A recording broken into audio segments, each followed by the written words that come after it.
Hello everyone, আজকে হচ্ছে গিয়ে আমি তোমাদের একটা আনবক্সিং ভিডিও দেখাবো। আর এটা হচ্ছে গিয়ে খুব স্পেশাল একটা মানুষের পার্সেল। আর পার্সেলটা আসে হচ্ছে গিয়ে সন্ধ্যার পরে। আর এইটা খোলার জন্য আমরা সবাই অনেক এক্সাইটেড ছিলাম, যেহেতু আমাদের সকলের প্রিয় একটা মানুষ আমাদের প্রিন্সের জন্য এই পার্সেলগুলো এসেছে।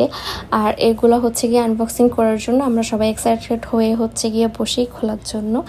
আর হচ্ছে গিয়ে শুরুতে হচ্ছে গিয়ে ভাবতেছিলাম যে খুলতেছি, আর যেহেতু এটার মধ্যে একটা ফিডিং চেয়ার আছে, তো সেটা সেট আপ করতে পারবো কি না, কি করে কি সেট আপ করবো সেটা ভাবতে ভাবতে হচ্ছে গিয়ে প্রথম পার্সেলটা খুলে ফেলি।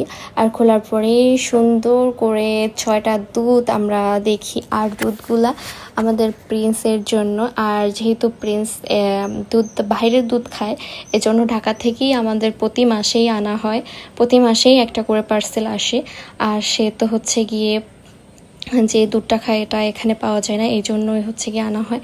আর পাওয়া যায় না বলতে এখানে আসলে রায়ন্দায় ভালো মানের সেরকম দুধ নেই, এই জন্যই আর কি আনা। তো তারপর হচ্ছে কি আমি ডেট আর 6টা দিছে কি না এটা চেক করতেছিলাম, বা সবগুলো বের করে আর সবগুলাই ডেট ঠিক ছিল আর দুধ সব কয়টাই ছিল।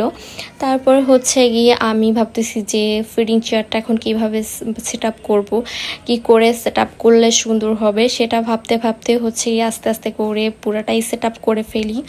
আর আমাদের এটা হচ্ছে গিয়ে ফিডিং চেয়ারের ফাইনাল লুক। আর সবাই একটা কমেন্ট করে বলবা যে ফিডিং চেয়ারটা কেমন হয়েছে। তো আজকে আমার ভিডিও পর্যন্তই। সবাই বেশি বেশি করে দোয়া করবেন এবং সাপোর্ট করবেন। আল্লাহ হাফিজ।